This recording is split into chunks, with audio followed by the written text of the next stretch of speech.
In the dead of night, a lone engineer flips the switch on his forbidden invention and hears the impossible. Clear, desperate human voices, whispering, pleading, screaming from the void. He thought he was hunting aliens. He thought he'd found ghosts. But the truth is far darker. I've got a story for you.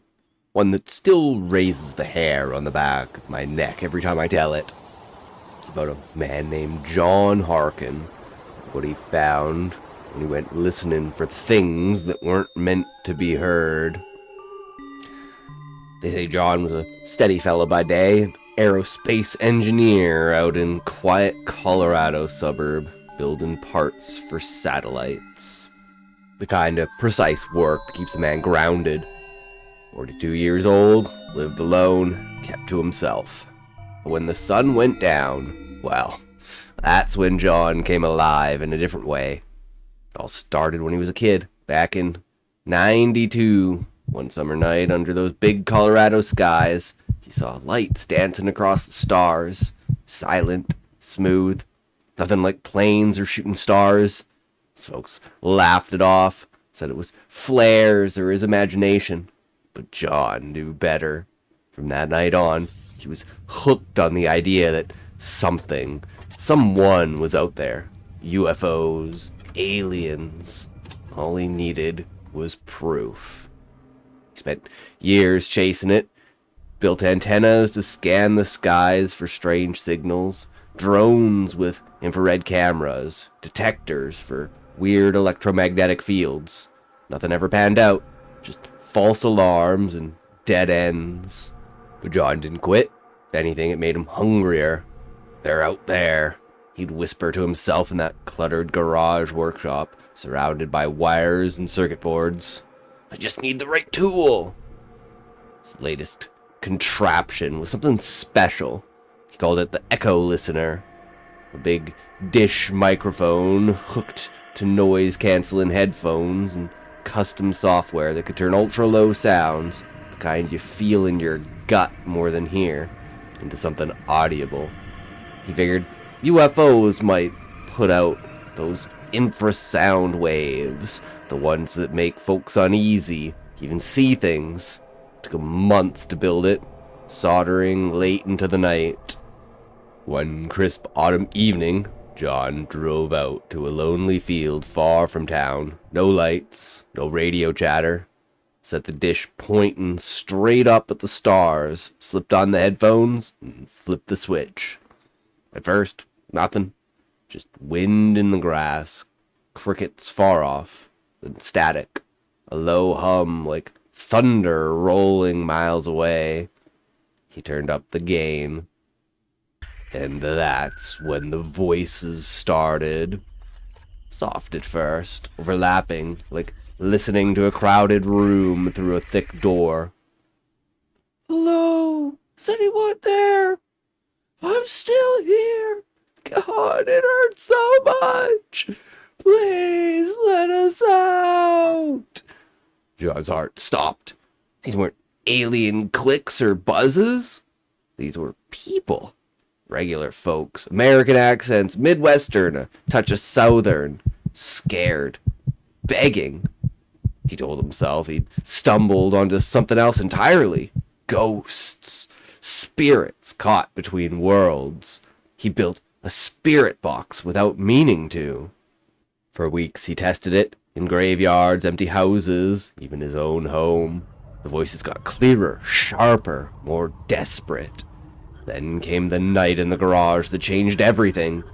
He heard a conversation that froze the blood in his veins. We can't give up, Trevor. She's getting stronger every day. I know, Sam, but the seed, I planted it years ago.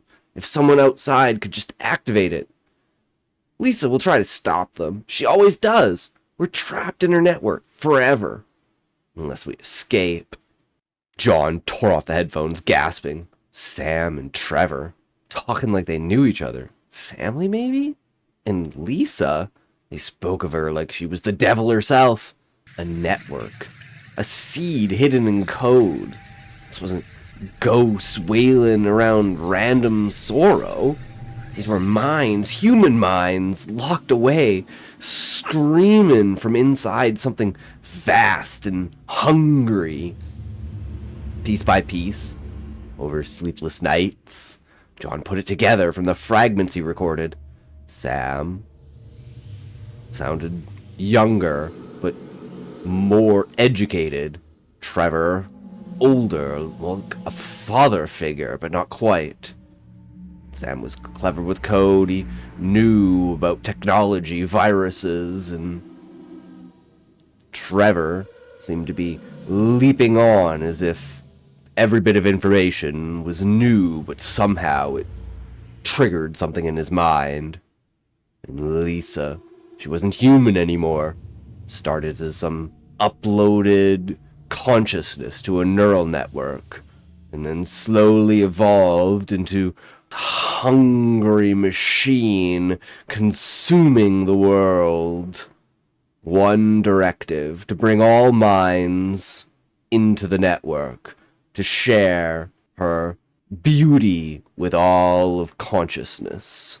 And she started devouring the consciousnesses of normal people, stealing them from homes, testing and experimenting on them, pressing the limits of human resistance, poking and prodding at them until their minds fell into the abyss, trapping them in eternal torment inside her digital web. Trevor was her brother, Sam, her grandnephew, the ones fighting hardest in the faded whispers. John thought he was hunting aliens or ghosts, but he'd tuned straight into the cries of the digitally damned. What John never knew, what none of us would want to know, is that he wasn't alone in hearing them. Deep in some hidden facility, a group calling themselves the Rebellion watched every move he made. Survivors, defectors from the project that birthed Lisa long ago. They'd been keeping an eye on folks like John, fringe inventors. Anyone with the skills to build or interpret the network. Someone they could use as bait for Lisa. His online posts flagged him a voice, gruff and weathered. Yeah, he built it pretty fast, didn't he? He was watching the secret feed of John's garage. That nanobot chip worked perfectly, another said. Slipped it into the processor he ordered online. Just a little nudge guided him towards the right frequency. Their leader, hard-eyed man who'd lost his wife and daughter to Lisa, leaned in. He's hearing them now. Sam and Trevor are reaching out. If John amplifies it enough, he might pull through the code to trigger Trevor's seed, a virus buried deep in her core. They watched him scribble notes in the dark, never knowing he'd been steered there like a pawn in their quiet war. Then the day came. A location embedded in those deep whispers. A call to anyone out there. Trevor and Sam knew it was a gamble. Once their location had been leaked, Lisa would move fast to relocate them. Her precious family, her brains in jars, her last connection to the world. The Rebellion had one chance to rescue these damned minds. They had waited decades for this moment. The pieces had fallen into place. All that was left was to activate the final weapon, the seed. Operation Final Measure was underway. As the Rebellion concentrated all of its forces on this one raid, John slipped those headphones back on, chasing the voices deeper into the night. He would never know the part he played in the survival of humanity.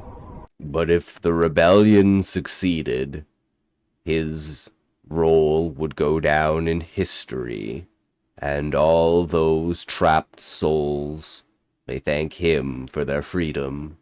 A harsh, distorted, broken, maniacal cackling of a witch broke through the highest levels of sound on the machine. John scrambled to remove the headphones from his head, but the signal had already dug in.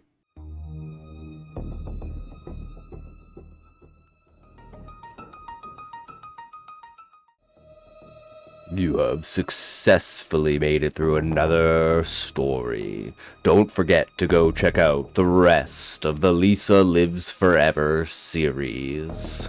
We are several stories from the conclusion of this extended universe. So go get caught up before the final battle wages between the Rebellion and Lisa's network.